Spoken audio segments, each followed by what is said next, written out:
Waynesburg University held their Out of Darkness campus walk this weekend. And today is Charter Day here at Waynesburg University. You're watching Channel 14 News.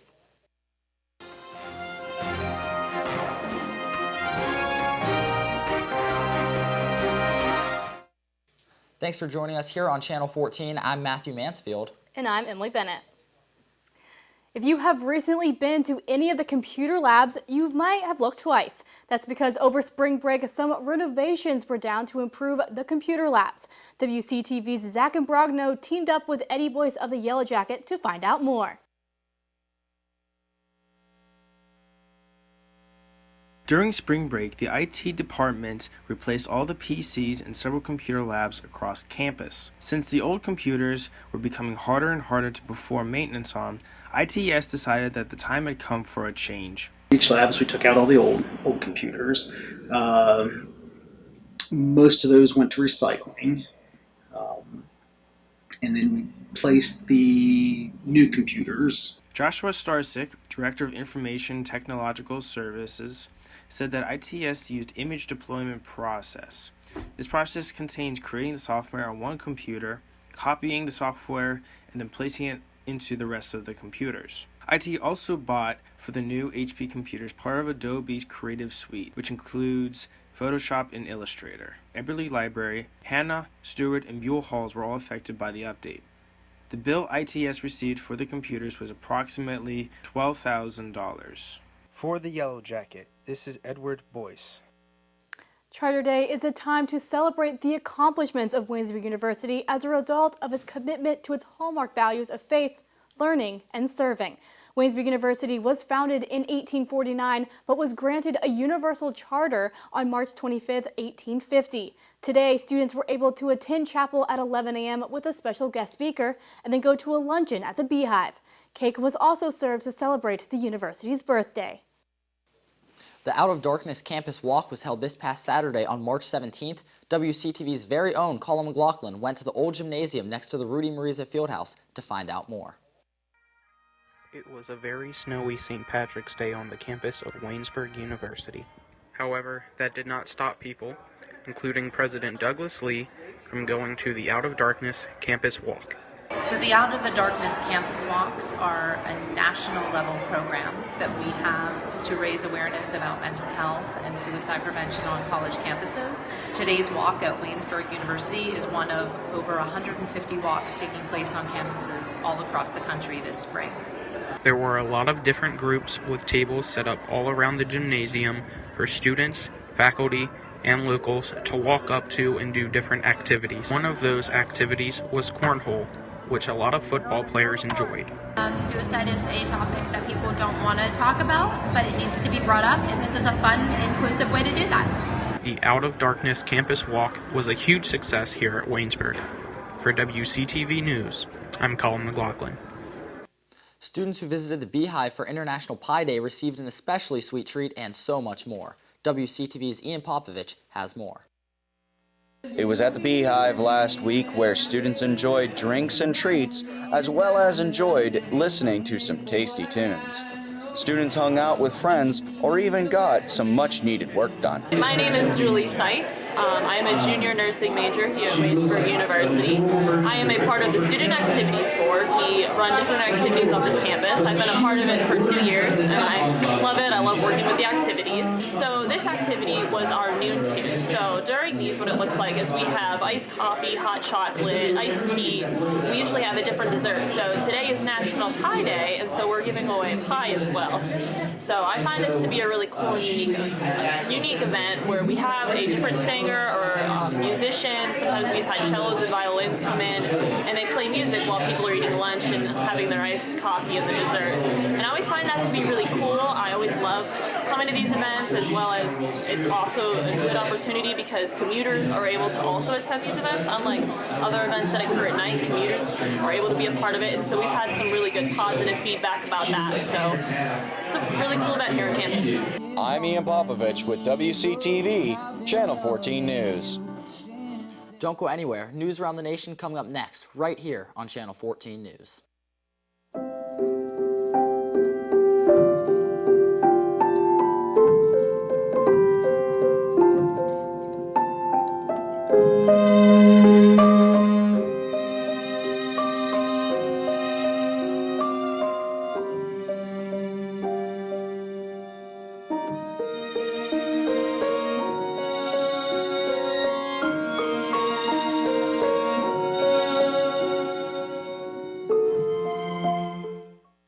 Today is the first day of the spring equinox, but it surely doesn't feel like it because you would think that we're in the middle of January. 35 degrees, lots of wind whipping across all of us, and lots of snow and rain as well. Will this cold weather stay, or will we finally get warm weather? Find out later on as I give you your 5-day weather forecast. Back in 7th grade, a kid from England used to drop books on my head. When I was little, a kid used to lock me in the closet for hours.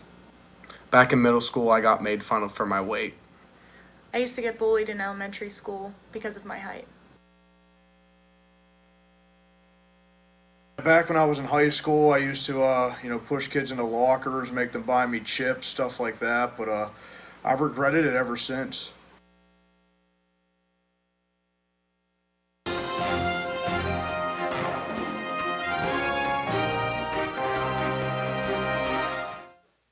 President Donald Trump's plan to tackle the nationwide opioid epidemic includes the death penalty for high-volume drug dealers. Andrew Brinberg, director of the White House Domestic Policy Council, revealed details of Trump's plan to reporters on Sunday. Brinberg and White House counselor Kellyanne Conway said the plan will focus on law enforcement and interdiction, prevention, and education through a sizable advertising campaign, improving the ability to fund treatment through the federal government, and helping people impacted by the opioid epidemic find jobs while fighting addiction. Brinberg also said the DOJ will seek the death penalty for certain drug traffickers when appropriate. Trump has been outspoken about this, including the death penalty in his plan, but this is the first time it has been included in an official administration plan.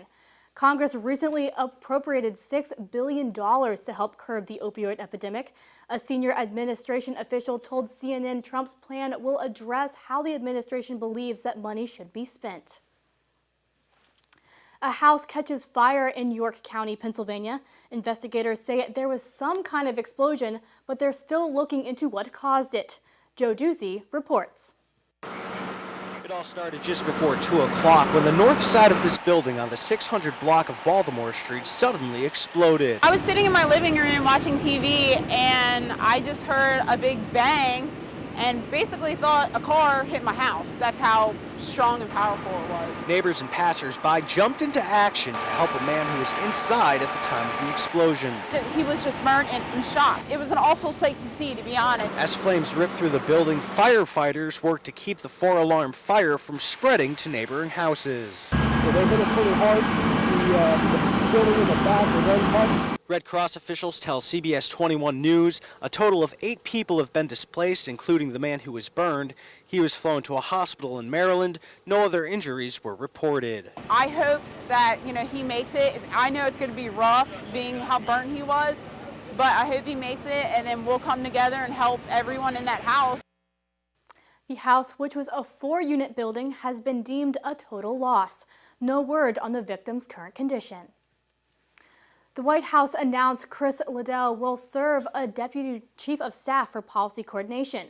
The former Chief Financial Officer at Microsoft and General Motors currently serves as a top aide in the Jared Kushner Office of American Innovation. He was in the running to succeed Gary Cohn as National Economic Council Director, but Larry Kudlow was selected for that post. White House Chief of Staff John Kelly called Liddell, quote, widely respected across the administration, end quote, and said he is, quote, highly qualified to oversee and coordinate our policy process, end quote. The previous Deputy Chief of Staff, Rick Dearborn, left the White House on Friday after resigning several months earlier. The company that designed the bridge that collapsed in Miami, killing at least 6 people, has bridges all over the world. 3 of those bridges carry vehicular traffic on the Pennsylvania Turnpike. It's not yet clear what caused the bridge in Florida to collapse. The 950-ton pedestrian bridge was still under construction when it fell onto a busy highway Thursday, crushing cars beneath. Searchers switched Friday from a rescue mission to the grim task of recovering bodies and looking for the evidence in the rubble. Fig Bridge Engineering said none of its other bridges have collapsed. A Pennsylvania Turnpike spokesman said his engineers reviewed video of the Miami bridge collapse and could not detect any flaws. The bridge in Miami was designed to withstand a Category 5 hurricane. Florida's governor vowed to determine why it collapsed and hold anyone responsible accountable. The National Transportation Safety Board is conducting a federal investigation into the collapse. A protest was held in New York City Saturday to demand justice for Coquito, the 10-month-old bulldog who died on a United Airlines flight last week. The dog-in took place at LaGuardia Airport, where it was discovered Monday night that the dog was deceased. A legislation was also unveiled at the dog-in to create a new passenger's Bill of Rights called Coquito's Law. The family's attorney said they want to know what will happen to the flight attendant. United Airlines called the dog's death a tragic accident. United spokesman Jonathan Guerin said the passenger told the flight attendant the dog was inside the carrier, but that the attendant did not hear or understand and did not knowingly place the dog in the overhead bin. The airline also admitted to 2 other animal-related mistakes that week. A dog was accidentally sent to Japan, and United diverted a flight to Ohio after realizing a pet was mistakenly put on the flight. In both incidents, United said the animals were reunited with their owners. Another explosion has injured at least 2 people in Austin, Texas. Now, police are telling people in the area to stay inside their homes until they can make sure the neighborhood is safe. Police say the latest bomb may have been triggered differently than the others. Andrew Spencer reports. Pay attention to any suspicious device, whether it be a package, a bag, a backpack, anything that looks out of place, and do not approach it. Police in Austin, Texas are asking people to be extra vigilant after yet another bombing, this time on the side of the road. It is very possible that this device was a device that was activated by someone either handling, kicking, or coming in contact with a tripwire that activated the device. 2 men suffered serious injuries in Sunday night's explosion and had to be taken to South Austin Medical Center. Doctors expect both men to survive. A string of exploding packages has troubled Austin, Texas since the beginning of March, injuring 2 people and killing 2 others. Investigators are operating under the assumption that those explosions are linked to Sunday night's bombing, but they haven't confirmed anything yet. Sunday afternoon, Austin Police Chief Brian Manley said whoever is behind the bombings appears to be trying to send a message, and he urged them to come forward before anyone else got hurt. We assure you that we are listening. We want to understand what brought you to this point, and we want to listen to you. Law enforcement worked through the night trying to make sure the area was safe and warning people who live nearby to stay inside their homes. I'm Andrew Spencer reporting. Austin police asked residents in the area to stay inside their homes until at least 10 a.m. local time, giving law enforcement time to search the area after sunrise and make sure there were no other explosive devices in the area. The president of the group that hands out the Academy Awards stands accused of sexual harassment. The Academy of Motion Picture Arts and Sciences says it's investigating the allegations against John Bailey. Variety, which first reported the news, says Bailey is facing 3 harassment claims. It's unclear when the alleged harassment took place. Bailey is a cinematographer who became president of the Academy last August. During his tenure, the Academy kicked out disgraced movie mogul Harvey Weinstein from the group amid numerous allegations of sexual misconduct against him. The Academy also unveiled a new code of conduct in response to sexual misconduct scandals in the entertainment industry. Former FBI Director James Comey's book won't be released until April 17th, but as of Sunday morning, it was the #1 on Amazon's bestseller list. Saturday morning, it was at number 15. But that afternoon, responding to comments on social media from President Trump, Comey tweeted about the upcoming release of a book called A Higher Loyalty. He said, "Mr. President, the American people will hear my story very soon, and they can judge for themselves who is honorable and who is not." His retort has been shared more than 100,000 times, making it twice as popular as Trump's original Barb. And by Sunday morning, pre-orders for his book had him near the top of Amazon's list. But that's not the only seller that showed a surge of pre-order sales over the weekend. It was also number 4 on Barnes & Noble's list of best-selling books on Sunday morning. Two top executives are leaving Nike. Find out more when we return with Rachel Mangan's Business and Entertainment Report here on Channel 14 News.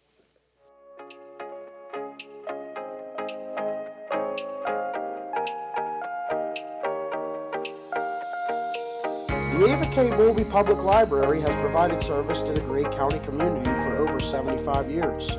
One of the services provided is a free tutoring program for children and youth. Waynesburg University students participate in this program, helping out children from the Greene County area. I think it's a really good program to help the local kids and the community kids, and just so that they're around university students and college kids that they can look up to. I think the library is pretty great for the community. I think it's pretty essential for the young kids. And I love coming here to hang out with kids who like have a heart of pure joy. Coming here is really relaxing, and you literally just get to act like a kid with them and help them throughout the way.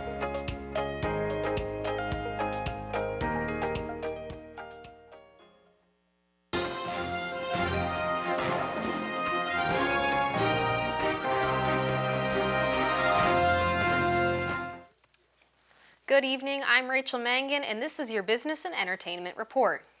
As a college student, how much money do you have in your savings account? For some people, the answer is zero, and analysts say it's a problem. In today's Consumer Watch, Mary Maloney explains one way to painlessly save. Many people are seeing more green in their wallets, thanks to a good economy, tax cuts, and the stock market.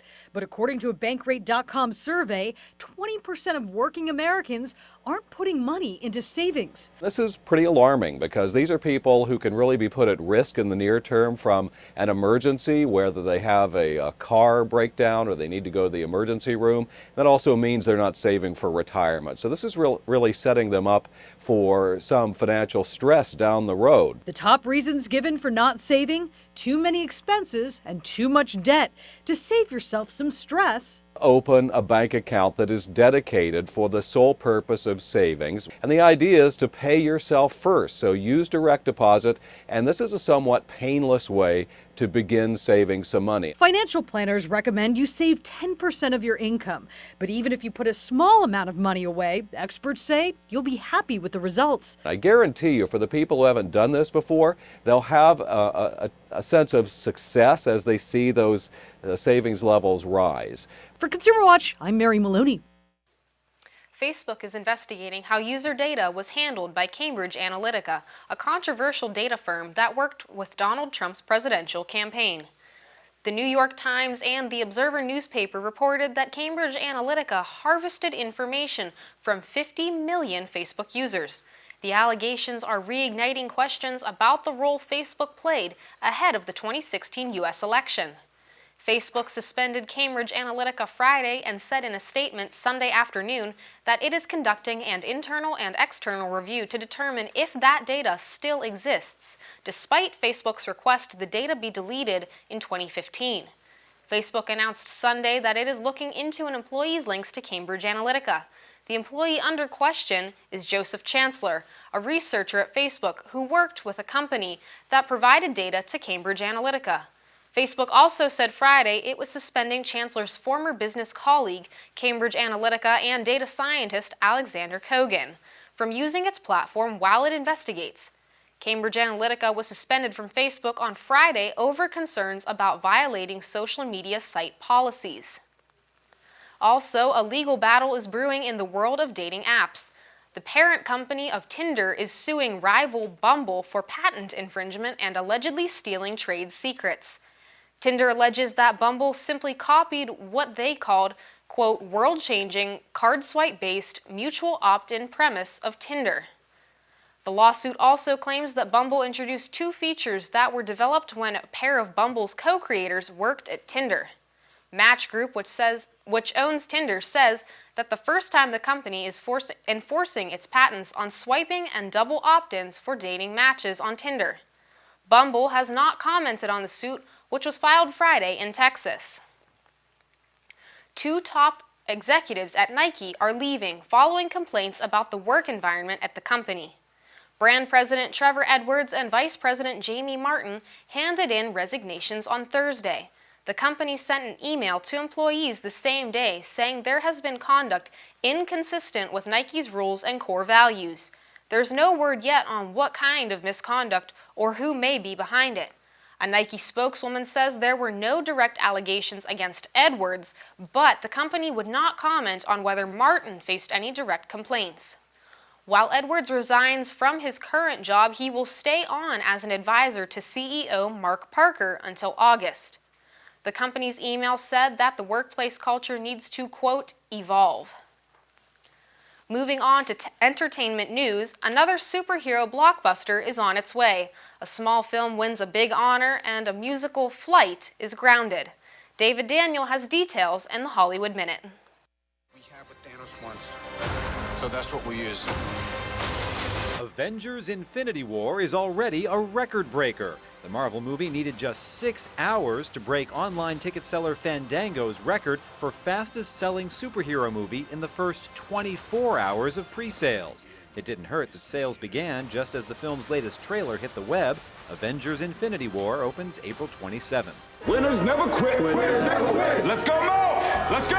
First Match is a winner. The drama about a Brooklyn girl in foster care who competes in boys high school wrestling has won the Audience Award in the Narrative Feature Competition at the South by Southwest Film Festival in Austin, Texas. First Match debuts on Netflix March 30th. All the ladies in the world, I wanna get next to you, show you some gratitude. Ladies, you'll have to wait. The folk music comedy duo Flight of the Conchords has had to postpone the rest of its latest tour after what Brett McKenzie, the guy in the red jumpsuit, is calling a very rock and roll injury. He explained on Instagram he fell down some stairs and broke 2 bones in his hand. No word when the band will take flight once more. In Hollywood, I'm David Daniel. That's going to wrap up today's business and entertainment report. When we return, Sam Hickson has your Jacket Sports update here on Channel 14 News.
With your Channel 14 Sports Update, I'm Sam Hickson. Waynesburg softball dropped a pair in a doubleheader against Carlow University. They lost Game 1 4-0 and Game 2 5-2. In Game 1, Carlow starter Abby Stroud threw a complete game shutout, scattering 5 hits throughout 7 innings. Waynesburg's Courtney Messenger surrendered 4 runs in 3 innings, and Carlow first baseman Tristan Voss had 2 hits and an RBI. Waynesburg mustered some offense in the second game, but committed 4 errors in the field. Waynesburg got on the board first in the bottom of the second on a Kerry Rensler squeeze bunt. Carlow responded right back in the top of the third with a Casey Wolford solo home run. Carlow would run away with the game in the third inning, scoring 5 straight runs and earning its 8th straight win of the young season. With a doubleheader sweep, Waynesburg falls to 5-5. They have now lost 5 straight games and will play a doubleheader against Franciscan University on Friday after their game today against Point Park was postponed to a later date. The Waynesburg University baseball team played La Roche on Sunday in a doubleheader. Game 1 was all La Roche as they won by a score of 9-0. Waynesburg had more errors than hits all of Game 1. La Roche pitcher Nick Tunstall went 6 strong, allowing 2 hits and striking out 8. La Roche leadoff man Jonathan Spina finished the game with 4 hits, including 3 doubles, and La Roche stole a whopping 6 bases in the win. Game 2 was much better for Waynesburg. Mason Miller gave a stellar performance on the mound, going 4 1/3, giving up 3 runs and striking out 4. Miller had expressed concern about his control after the Florida trip, and it certainly wasn't an issue in Game 2 as he only allowed 1 walk. La Roche held a 5-4 lead in the 7th inning, and the Jackets were knocking on the door with a tying run on third base and 1 out. But closer Shane Emmerich shut the door with 2 big strikeouts and earned the save. Waynesburg moves to 4-8 on the season, and La Roche is now 9-3. Waynesburg travels to Thomas More this weekend to take on the Saints. Waynesburg senior Mitch Kendra was honored by the PAC yesterday as the Field Athlete of the Week. Kendra won the pole vault at the Muskie Invitational by a landslide, clearing 4.1 meters. He beat the second-place finisher by nearly 2.5 feet. The Waynesburg track and field team had a very successful weekend at the Muskie Invitational, and it also gave them both Athletes of the Week for Waynesburg. Junior Cassidy Geyser and senior Mark Minjock picked up a combined 5 victories in their individual track events. Minjock won the 100 and 200 meter dash, while Geyser won the 200, 400, and the team relay. The Jackets are back in action Saturday at Carnegie Mellon. The Waynesburg University women's lacrosse team will travel to Hiram, Ohio tomorrow to take on Hiram University. Start time is scheduled for 7 p.m. Waynesburg currently sits at 0-1 on the season, while Hiram is 4-2. And that's all for sports. Coming up next, Brandon Rossai with your 5-day weather forecast. Hey, look, it's those guys. Are you good to drive? I'm fine. How many did you have? I should be fine. You should be. Go and step out of the vehicle for me. See ya, buddy. Good luck. So turns out, buzz driving and drunk driving, they're the same thing, and it costs around $10,000. So not worth it. I dare you. I dare you to change the world. Yeah, you. Getting that college education. I dare you to be somebody important. Like be a teacher or a reality TV star. I dare you to stand up here. To call the shots. To be a role model. An inspiration. An innovator. To be a teacher. Think you can change my life? Make me excited about science like you? Have a career that really means something? Then do it. I dare you.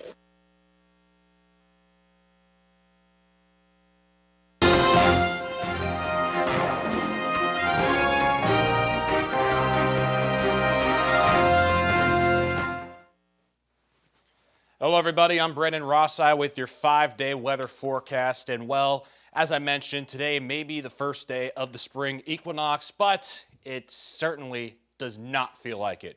We've seen some rain and snow sporadically throughout the day, and it looks like we haven't seen the end of it.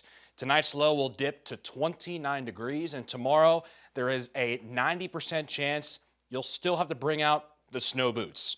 Waynesburg is expected to get hit with 3 to 5 inches of snow. And as I like to say, what a lovely winter we're having this spring. The high will pinnacle at 35 degrees, while at night the snow will slow down to a few flurries despite there being mostly cloudy skies. The low is going to be 21 degrees. On Thursday, the snow will finally go away for the time being, but the cold temperatures are still here to stay. The sky will be covered with stratus clouds on a 41-degree day. The good news, there's almost no chance of precipitation, and that it's the warmest day of the remaining week. The bad news is that 41 degrees is the warmest that it will get for the rest of the week. At night, the clouds will start to wither away and make room for some moonlight. The low, however, will dip into the teens at 17 degrees. On Friday, we'll get our first sunlight since Monday, but it's not going to last. The morning sky will be shining blissfully, but by the afternoon it will be blanketed with more clouds on another 40-degree day. At night, all I've got to say, go grab a jacket. 15 degrees is the low on a partly cloudy evening. Finally, over the weekend, could be better forecast-wise, but also could be worse. Partly cloudy skies in the morning will become overcast yet again by the time shifts from a.m. to p.m. Yet another high of 41 is expected for Saturday. At night, it'll be cloudy with yet some more snow showers developing after midnight. The low will be 27, which sounds like a breath of fresh air after the bitter cold lows that we'll be getting over the next couple of days. Luckily, that should be the last time we'll see snow until December, as on Sunday, whatever's left of that overnight snow shower will be melted away by the partly cloudy skies on a 39-degree day, and much of the same to be expected on Sunday night with a low of 21 degrees. Now, it is spring, but we could be talking about the spring winter storm to start off the 2018 season. Well, we see this in history. There's always that March blizzard. Well, maybe where you are, but I don't know about Pittsburgh area. I don't know. We'll see. Pennsylvania, it's going to get hit hard. Oh, Thankfully, yeah. we're only in 3 to 5, not that 12 to 18. Yeah, I feel bad for whoever has to go home in that coming soon. And spring sports seasons are all messed up now. Yeah, I mean, I've never seen so many cancellations for any spring sports ever. So many just in one period of time. Even the Thomas More baseball game getting moved up all the way up to Friday. I mean, come on. It's crazy. Yeah, Coach's nightmare. Yeah. But thank you for tuning in to Channel 14 News.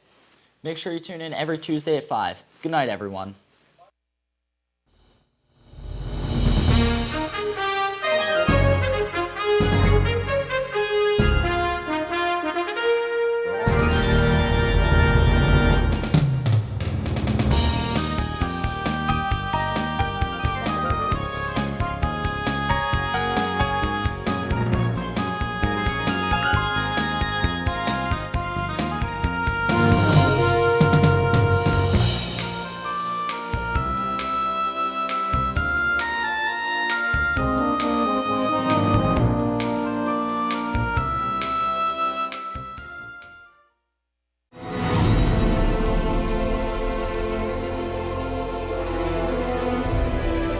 This has been a production of Waynesburg Community Television.